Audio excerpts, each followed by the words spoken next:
We are recording, sir. Jai Hind and welcome to Dev Talks. This is Aadi.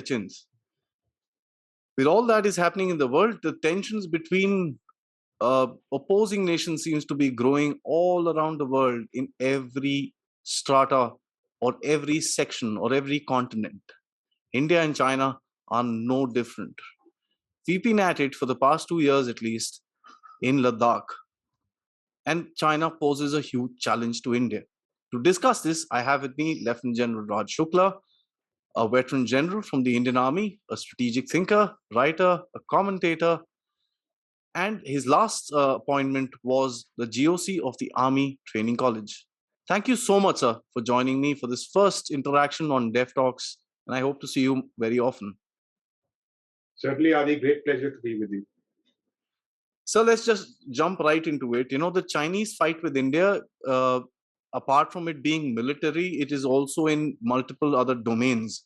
One of the things that we see, especially with the events happening around us right now, protests and not very settled sort of a peaceful environment within the country, we see opportunities that the Chinese can take advantage of, and we've seen that happening, especially during the first year of this clash.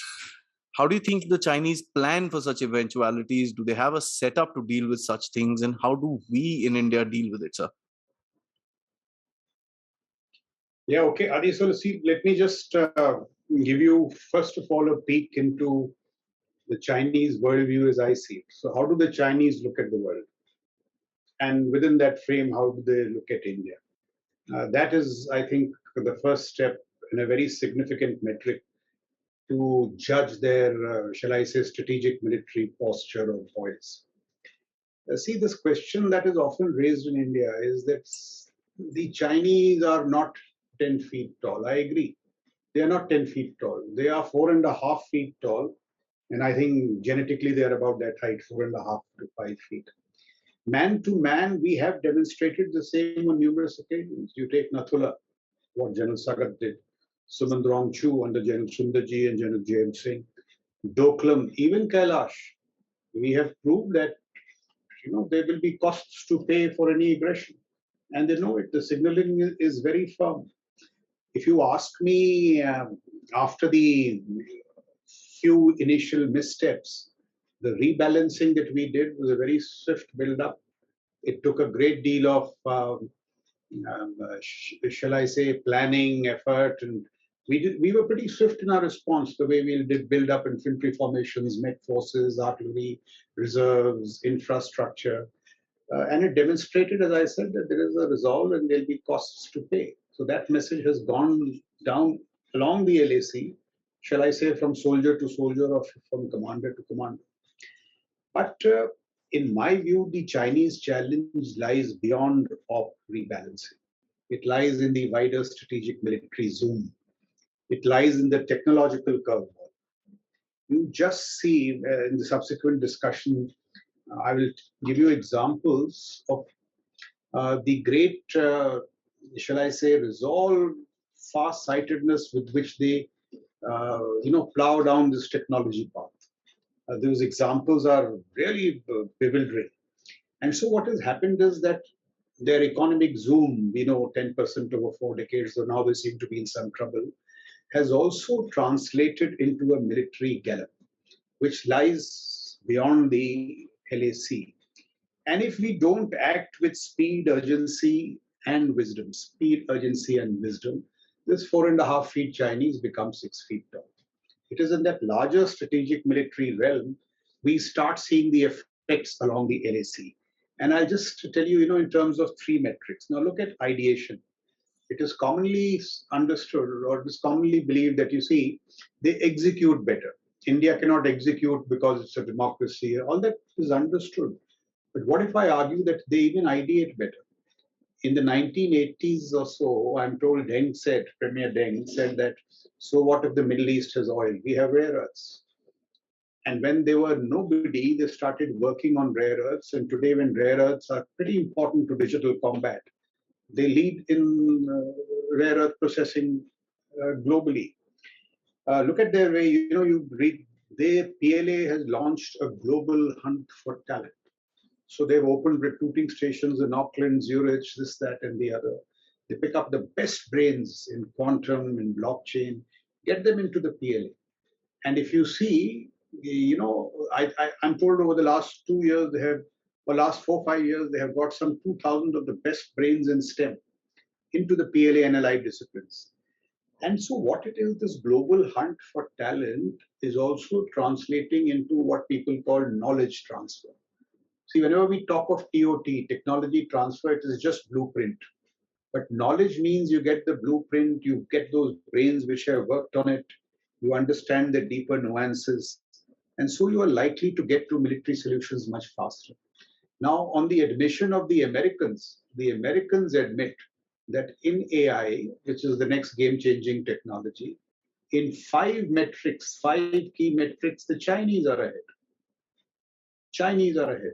And we had the vice chairman of the JCS, General John Hyten, and the software boss of Pentagon, Nicholas Chalian. The latter resigned, and the former expressed frustration with the American bureaucracies. So they are also ahead in ideation. We must carefully consider what Kishore Mehbubani says. He says, open country, closed minds. India, democracy. Closed country, open minds. So my point is that he is not 10 feet tall. We have proven time and again that he can be only 5 feet tall. But we somehow don't seem to press enough in this wider strategic military realm. And that is beyond, the military. Also just see, so ideation is when one part. Now look at the strategic cunning. There is a ideologue, Chinese ideologue, Wang Weibi. I'm told he was one of the top advisors to President Xi, and Xi asked him to do a study on the weaknesses of democracies, including India. And I think that in that study, the third point is the obsession of democracies with processes and procedures. And the paper goes on to suggest that kill them in their own systems. I mean, let them do more of process, more of procedure, and we'll focus on the outcomes. You see, so this is their strategic cunning. Look at the way they picked up this aircraft carrier Liaoning. Now, this is a story which has been recorded in many books, so it is authentic. When they were looking for the Liaoning carrier, they pick up a footballer from the Guangzhou military region. Now, what is a footballer going to do with a Liaoning carrier? We look at this massive exercise of state deception. So, to cut a long story short, they want a aircraft carrier, the hull and the blueprints from some shipyard in Ukraine. So this guy is made to front as a business tycoon looking to set up a casino in Macau. And with full state funding, just to make him sound credible, they make him buy a $30 million villa in Hong Kong. It is financed by the Huaxi Bank. They give him money to keep the Ukrainians liquored up and all that. In 2 years, he gets the blueprint, the carrier. Then they say it's not good enough. We want the blueprints. 2 more years. And finally, this carrier on its way to Dalian in China lands up in a port in Ankara, Turkey. And it gets stuck for some reason. Now what happens? President Jiang Zemin flies in. He flies in and to get, promises the Turks access to Chinese markets, does a deal and the carrier comes. And now they are on the verge of turning out their third carrier. So look at their acquisition. It lies at the intersect of, what shall I say, state deception, diplomatic maneuvering, entrepreneurial skills, or whatever you call them. You see, classically, Sam Dam Dand Bhed. In our sense, when you say, in the foreign policy sense, when it comes to national interest by means fair or foul. And last point I'll tell you, execution. So ideation, strategic cunning, execution. So Graham Allison tells us that if the Chinese build a bridge of a particular type, or if the Americans build a bridge of a particular type in 4 years, in democracies, all its processes, procedures, and this, that, the Chinese build the same bridge in 43 hours, years and hours, not even days. Now, they may not be strictly accurate across the board, but it gives you a sense of, how resolute they are. There's another piece of statistic. They use each reprieve to close the gap. So I'm told before the global war on terror began, the Chinese economy was 26% of the American economy in PPP terms. By the time it ended, it exceeded their economy by 20% in PPP terms. And the military balance in Taiwan, where China was nowhere, has now shifted decisively in the favor of China. So they are resolute. They make use of these reprieves. They will do it again now that the American pivot is stuck in Ukraine. So it is in this larger worldview that has to be understood. And India is in a geopolitical sweet spot. Everything seems to be going for it.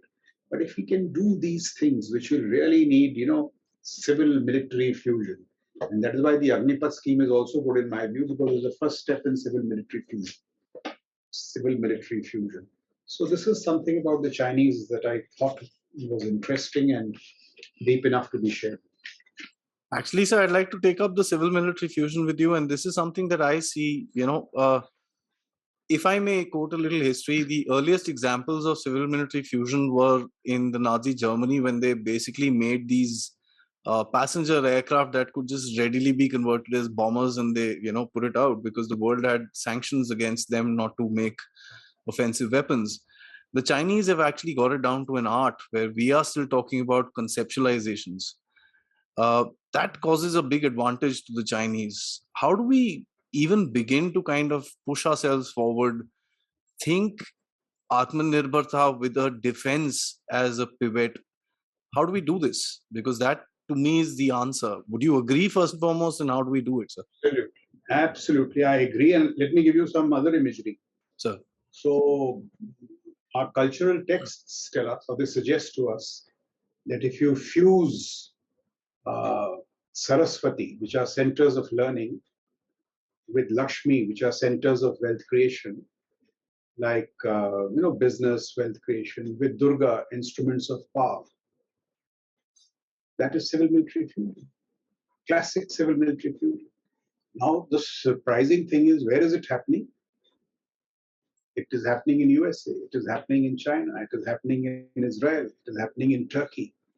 Atmanirbharta, as you rightly brought out, is not merely a slogan in self-reliance. It is about civil military fusion. It is about getting startups, entrepreneurs, technologists, civil servants, the armed forces, DRDO, scientific community, everybody together if you have to build, capacities in national security. And I'm not talking military, it is wider than that. So it is defense and national security. Now, once again, even the Chinese have done a study. In all emerging technologies, they have identified 80 disciplines where the utility is common. And they are progressing on that. So they have opened some 200 labs. The PLA has opened 200 labs in universities across China. PLA. The US has set up an Army Futures Command. You go to their website, it professes itself to be a public-private partnership. Can you think of an army organization which calls itself a public-private partnership? Because where are they located? Austin, Texas, the hub of innovation. Because they concede that unless everybody comes together, they will not be able to, or they will lag China in technological innovation. So the Army Futures Command has signed a MOU with the Carnegie Mellon in AI and algorithms and machine learning and so on. They've done a similar MOU with the Austin, Texas University. So that is the length at which people are going. Israel. Do you know that these startups in Israel are driven by the military? They have these units 8200, 9300. Of the 1,000 top startups in Israel, at least 60% of them have been funded by graduates of 8200, which is a military unit space cyber. One of the former chiefs of the Israeli Air Force set up a very successful startup. So the logic there is what? That you combine combat virtues with commercial skills. Civil military fusion, I couldn't agree with you more. It's a metric to get ahead in strategic military competition. And Atmanirbharta, therefore, means Prime Minister's whole dream of Atmanirbharta is therefore very far-sighted. It is not merely a slogan for self-reliance. I mean, the way you've brought it out, it's really the answer that we've not been able to implement within our country, and that's Now, something that see, I, in the context of Agnipath, sir. what have we done all these years? We have built these civil domains and military domains. Somebody has, rightly posed this question: why build walls of granite between cylinders of excellence? It doesn't make sense. Most smart countries fuse the two. Yeah. What will Agnipath do if it actually kicks off? The army will get the best of the best, and those that leave will get into civil society with military attributes. And military attributes not of mere chokidari and security guards. When these guys leave, they will of course have those military attributes of discipline, motivation, and all that, but they will be schooled. There are academic programs for them in economics, history, so on and so forth. So when you send that Agniveer out, you send a skilled, wise man, disciplined, mature, motivated. Now, if this scheme actually picks up momentum, anybody looking for somebody, why will he not take an Agniveer? It's not merely about a security guard, it's a far-sighted scheme, one of depth. And it will break these silos of all these years. In India today, there are defense departments where there is not a single army or a military man, defense. They're all academic professors. You go to, say, Stanford, the Hoover Institute, which has people of the eminence of General Mattis and General McMaster, are part of the campus. Patriots taught in one of these universities. So it is the acceptance that the military has skills, the civil space, of course, there are skills. Both will fuse, both will grow on each other. What is that term when you grow profitably from each other? I mean, you're not in silos, but you grow profitably from each other. Yeah, I mean, it's a win-win for both of us. I mean, whatever said and It's done. common sense. Yeah. And why you have made these silos is for turf, pure turf. So turf has to be breached in the interest of talent. Interesting. So I wish a lot more would be able to, understand this particular aspect, because there are negatives to everything, which I don't deny, but there are also positives, and one needs to work on the positives for every. And negatives can be dialogued in address. Negatives can Absolutely, be dialogued. absolutely. There's no question. I absolutely agree with you, sir. So when at war, two countries, and we see that today in Ukraine, it's not just the military that fights. The war in Ukraine has taught us one little thing, that the economy plays a big role in terms of a country's capability to fight. Today, if we see the Ukrainians in the back foot, is because their economy is kind of draining out, and they're dependent on the West for their supplies and stuff like that. The scale of military budgets, if you look at it between India and China, there's a vast difference. It's huge. But on the other hand, we also look at the USA and China defense budget. There's a big, huge difference. In spite of that difference, the Chinese pose a threat to the Americans. We don't see that kind of rhetoric coming out of China, that we as a country pose that kind of a threat to China. Uh, why is that, firstly? And how does this whole thing play out, the budgetary format, the economy play out in terms of a battle between India and China, sir? This is something which I also have been thinking of a great deal. And I mean, I just restate what you have said. So, USA's budget 3 times that of China.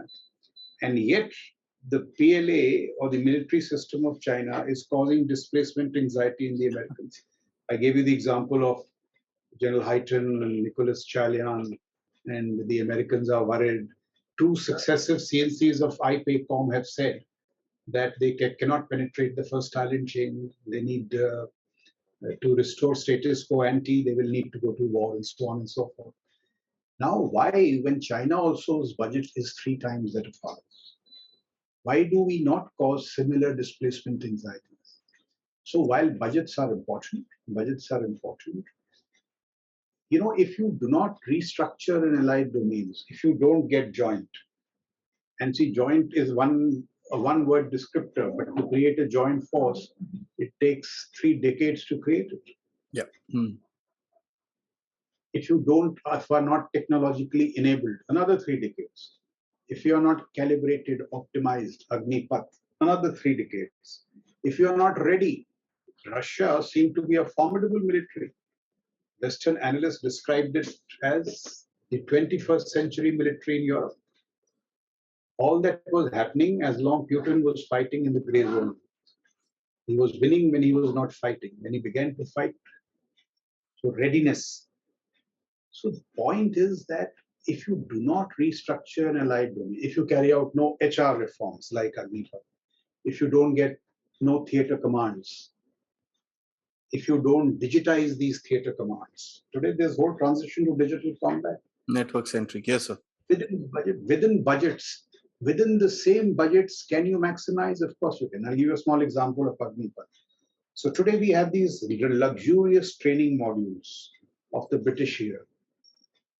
If you reduce their time frames, say even by 2 weeks, and what you save in terms of those 2 weeks training, if you set up a simulator for sniping, or you set up a AI lab, or you set up a blockchain facility, if you technologically enable the military, will it not be sharper? Is technology a substitute for the text of war? Certainly not. Can it supplement the text of war? Certainly. So this is a symmetric balance. Even economical terms, you see, we have to revisit all these cliches and slogans. It is said that some people say, unless you grow economically, you cannot invest in defense. Well, China, as it was growing economically, invested in defense, and it used defense to pump prime the economy. Mm-hmm. If Atmanirbharta takes off, it will pump prime the economy. So these are many of these cliches of the past. Do we need more budgets? Of course. Should we look at our budgets only in terms of revenue or capital? Certainly. But today you have to look at your budgets in terms of what you are spending on legacy platforms and what you are spending on emerging technologies. What happened in Ukraine?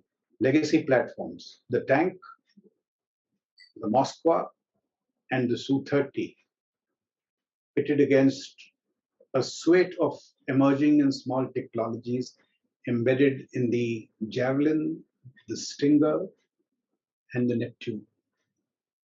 And who seems to be winning? These small technologies. I'm not saying that legacy platforms are gone, but they are threatened. So a symmetric addressal is all about imagination.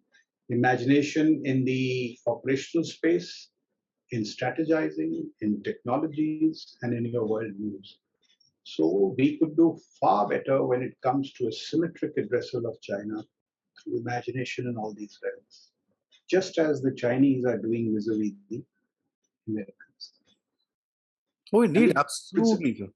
principal problem comes from the fact that somehow the views, that the military is dull and dull, you just have to fight, you need valor, all that is needed.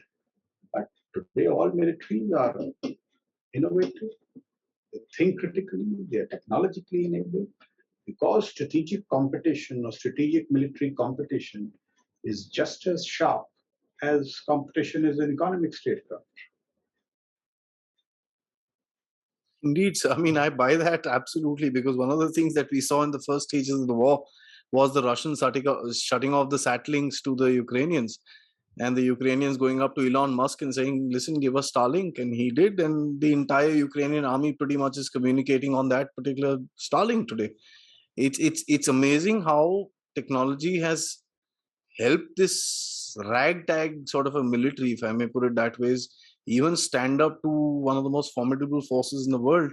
The whole debate about the time taken, this, that can be, it's a whole different story. But if you look at it, it's technology based, and uh, absolutely, that's there is no. You know what? This Musk example is interesting, and I think we should spend a minute talking of it. It's not Certainly. just technology.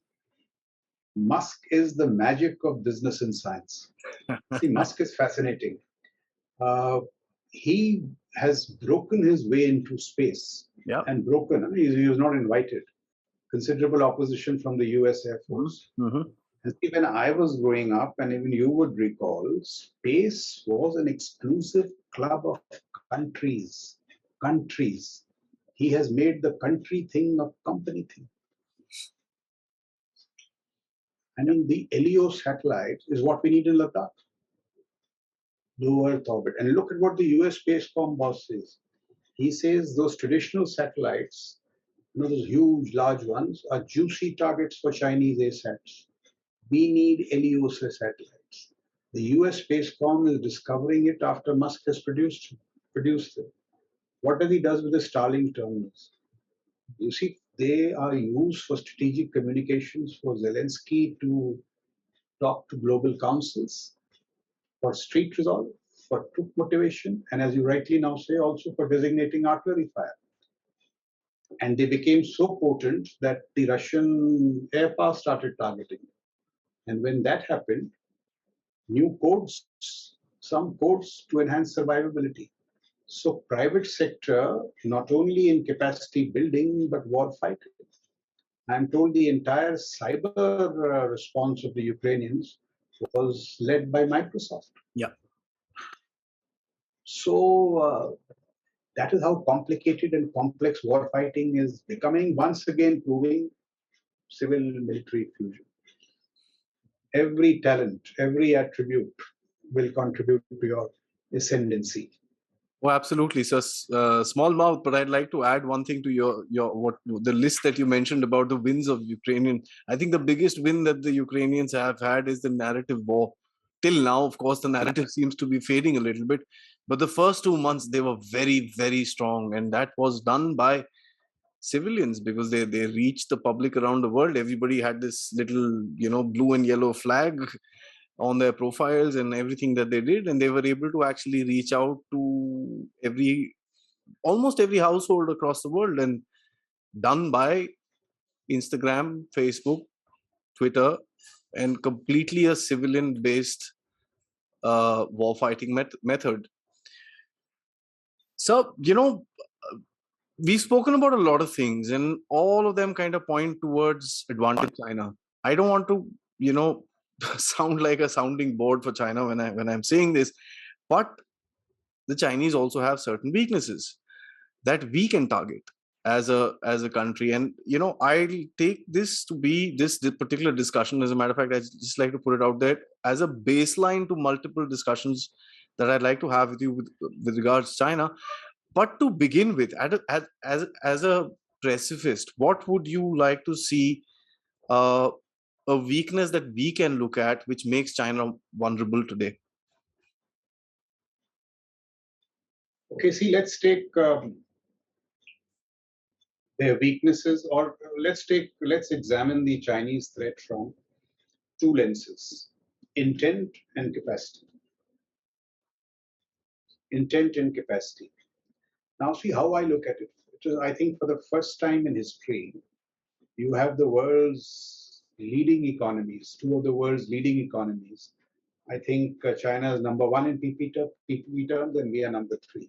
Two leading economies growing in close proximity in the absence of historical buffers. No Tibet, and the Himalayas have been breached a great deal because of technology. So, two leading economies growing in close proximity. So, their growth trajectories are bound to intersect. That intersection can be kept peaceful by, of course, a number of means: diplomacy, economic statecraft, so on and so forth. But as events in Ukraine prove, that the surest deterrent is the instrument of force, which, if it is joined, calibrated, technologically enabled, that is the surest way of ensuring peace.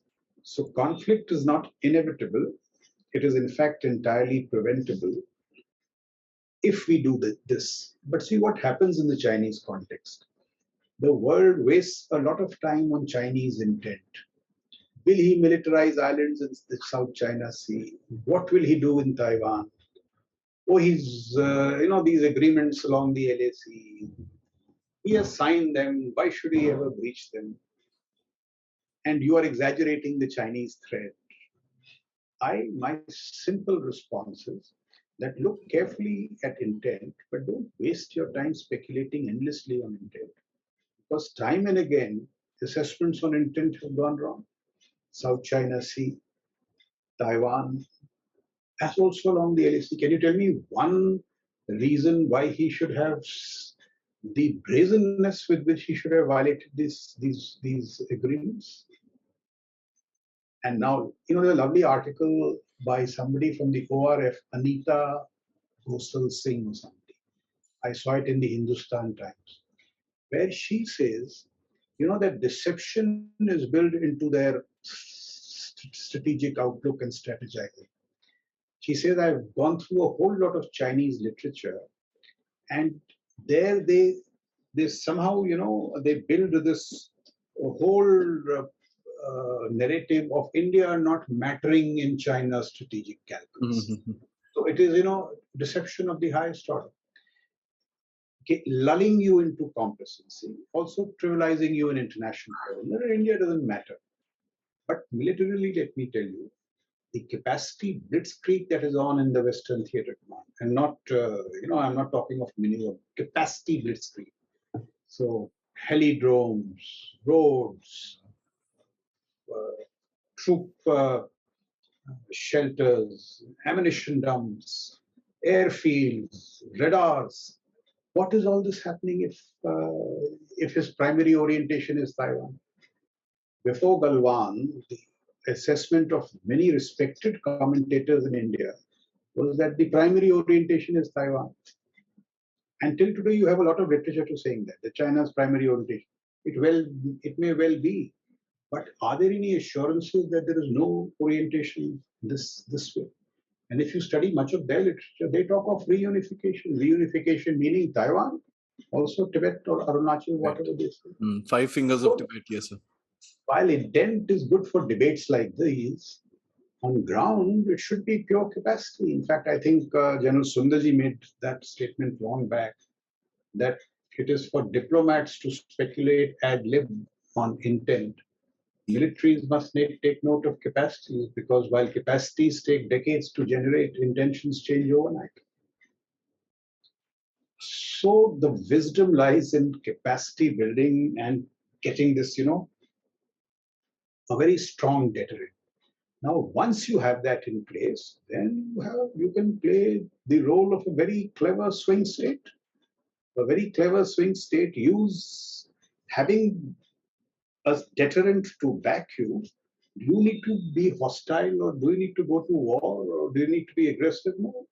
Then you can swing, use USA and China to swing interests to your favor. That is one. We should also, revisit, re-look at our relationships. And if I may just suggest to you, Russia. Now, Russia has been a great friend in the past. They have given us stuff, and we all know high-end technology, so on and so forth, which nobody else has. Yet the time has come to see that do we need to right-size that relationship? And do we need to revisit our dependencies on them? These huge dependencies we have in stocks and spares. Yeah. As also now, when they are producing legacy platforms sans technological innovation, are they the best bet in the Indian interest? Let me also pose two questions to you. We are now into a new Cold War 2.0, one led by the West, led by USA, the other China, with Russia as a junior partner. If it swings things around in Ukraine, it may resurrect its position. Otherwise, it's a junior partner. Now, if this is the reality of the new Cold War, and Ukraine was just chapter 1, chapter 2 could be Taiwan, chapter 3 could be the LAC.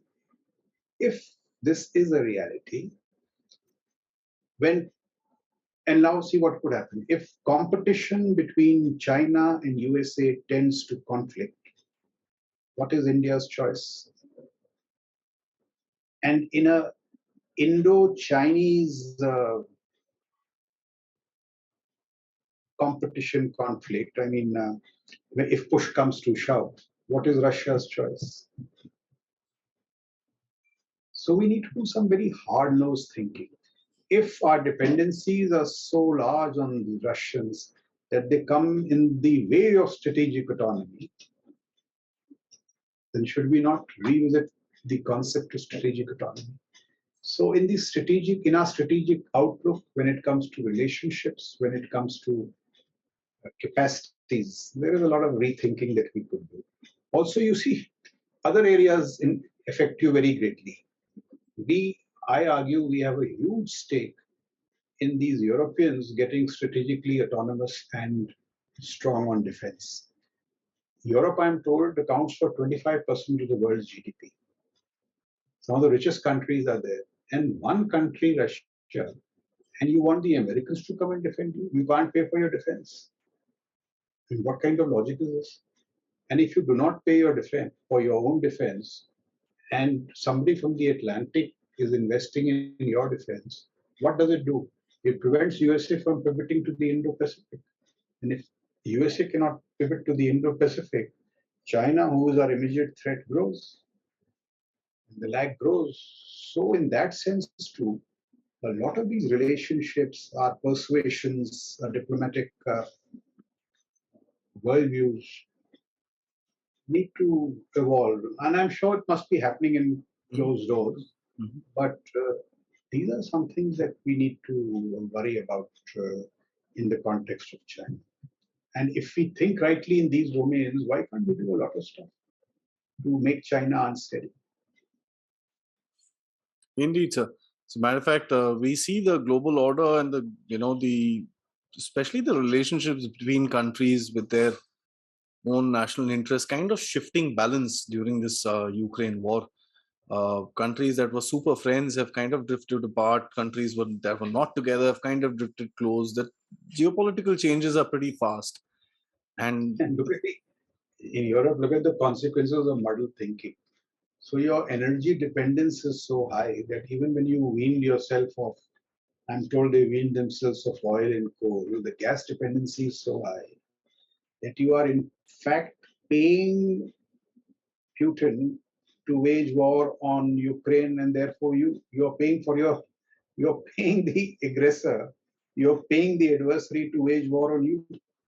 oh, absolutely, sir. And they're buying. I mean, there's a CREA report, which is the Confederation of Refined Oils and Clean Air and all that stuff. Uh, they talk about India selling almost 15% of Europe's oil requirement to Europe from Russia. So we are buying the oil, we are processing it, and we are probably sending, you know, Middle Eastern oil or whatever it is back to Europe for them to use. It's quite silly. I mean, we are making a buck out of it. That's fine, good for us. But a clear example of muddled thinking, as you put it. Sir, coming to the last question, and this is something which is a more military focused question, is because we've got this large chunk of forces which are positioned on the line of actual control. Everybody kind of focuses on Arunachal Pradesh, but it's a given fact that there has been strengthening of the line of control right through to the eastern sectors. Uh, do you foresee now more of a hot line of control border, you know, between India and China, especially Ladakh and Arunachal, these two regions which are kind of most critical? Do you see these deployments becoming a more permanent feature rather than just a temporary one? Yeah, so see, um, let me point to a larger dilemma, and then I'll just come to the LAC also. If I am sitting in Beijing and I look at India as an adversary, what should my strategy be? So my strategy will be to fix India to its terrestrial borders. So fix India to the LAC. Also, by the nature of my collusivity with Pakistan, fix him to the borders along the western horizons. And if you just look at it other way, you know, if I look at it from the Indian standpoint, it's like a giant pincer with three arms. Hmm. One pincer from the north, one along the western horizons, and there you see for some time we've taken our eye off that. There is every possibility of this terror threat from Afghanistan recoalescing Yeah. on the line. Look at the alignments which are happening there: Pakistan, China, Iran, Turkey, Taliban. Pakistan, China, Iran, Turkey, Taliban. So I mean, while the pincer may not be visible, that arm of that pincer, it definitely shows signs of worry. And if he fixes you to the terrestrial borders, he delays your turn to the seas, which is most critical. And that seas turn to the seas is not only in the military sense of protecting your oceanic boundaries, but if you cannot project military power through the maritime spaces, you will never become truly an economic power. And each time you delay it, what is the plan doing? It has a very potent eastern maritime flank, with those bases from Riam, Thailand, Sri Lanka, and all that. It has a developing western maritime flank, Djibouti and Gwadar. I'm told now they have a base across in the Atlantic. Yes, sir. There, a base in the Atlantic. And the plan is your maritime neighbor in the IOR with a presence which is growing menacing with each passing day. So anything that I do in the LAC, even if I strengthen myself there, the larger strategic challenge is this: it is delaying my pivot to the IOR. So it is really a huge challenge. Within the LAC, I'll tell you what, rebalancing is fine. We have the numbers, infrastructure. But the issue is that he's making this transition to digital combat, from industrial combat to digital combat, which is, drones, AI systems. Look at his two signature projects, the Rocket Force and the Strategic Support Force. Mm. They are all about long-range precision and information dominance. Yeah. So they are not strictly in physical combat. Long-range strikes may paralyze you. So, I mean, these are the worries. We need to make this mammoth transition to digital combat, which is going to be a challenge by itself. Look at the Russian Air Force and what lessons we should learn. If the Russian Air Force found it difficult to penetrate the Ukrainian airspace, and until today Ukraine is contested airspace with no signs of air superiority. The ability of our Indian Air Force to challenge the A280 network in WDC, I mean, it is a challenge. We may still be able to do it. It's not going to be easy with their AD platforms and S300, S400. So the challenge is multidimensional. It is in the terms of those three pincers that I told you. Mm-hmm. Mm-hmm. Within the LAC, these signature projects, the A280 Wall, troop rebalancing is merely one part. It is a very important part. But long-range precision, strategic support, information dominance. I mean, if it actually works, this is a project which is so ambitious. If it works, he will make sure in the next conflict you can't do GPS, you can't do radar, you can't talk, you can't communicate, decision making, information flows. Now, we are doing things in response, but we need to do much more. Step up the game, step up our ambition, step up execution. And once again, civil military fusion will play a very large role in our response. Very telling questions, if I may say so, and your answer is equally, putting across a certain truth that all of us as analysts in my end, and of course the forces and the planners for the forces need to understand. I'm sure they do, and I'm sure there's a lot which is. Of course they do. A lot is happening. Yeah. But unfortunately or fortunately, China is your neighbor, so you have to step up the game. Of course, absolutely, sir. China's going through its own rough time right now with the economy, COVID. Oh, yes, now that's an opportunity. You see, China. It's just about to say that.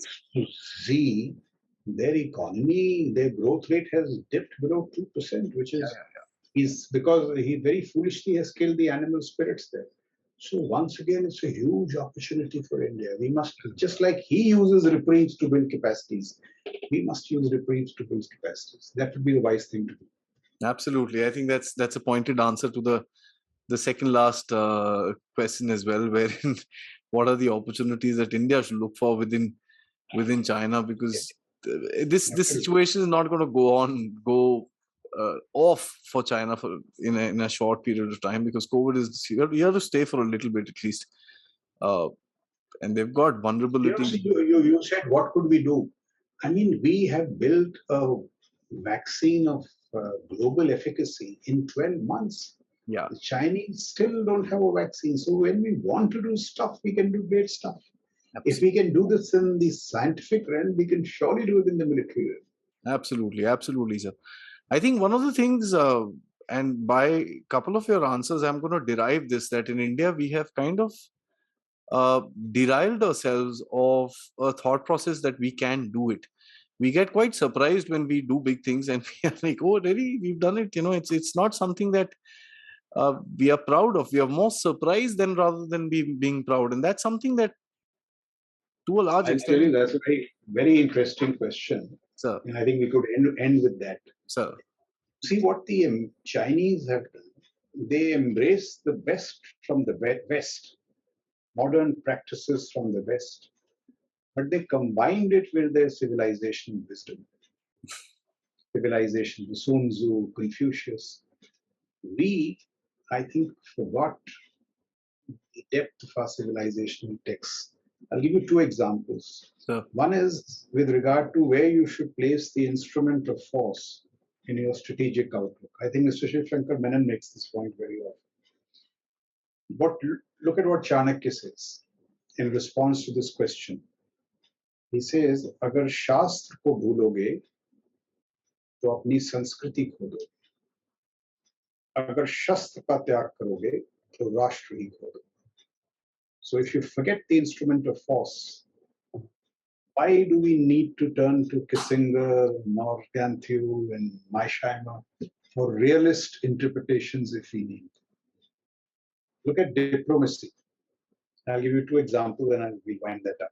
So this is when it comes to instrument of force, now diplomacy. George Shultz says that negotiations are but an euphemism for capitulation unless the shadow of power is cast across the bargaining table. So combining force and diplomacy.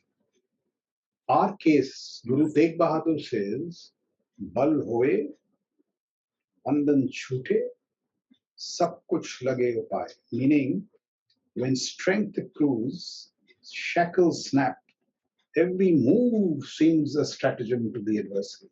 This is what China has done. It has accrued so much power that no matter what it does, the world speculates. And a lot of that may be fluff also. But that is the sheer logic of power. Bal hoye, bandan chhute, sab kuch lage upay. The world thinks every move is a strategy. So I'm not making an argument for militarization. I'm making an argument for smart power. I don't think I could have ended this interview on a better note. So I'm not going to say much more than, till next time for another subject and another insightful discussion. Jai Hind, sir. Thank you very much, Ali. Thank you very much. I enjoyed this greatly. Thank you.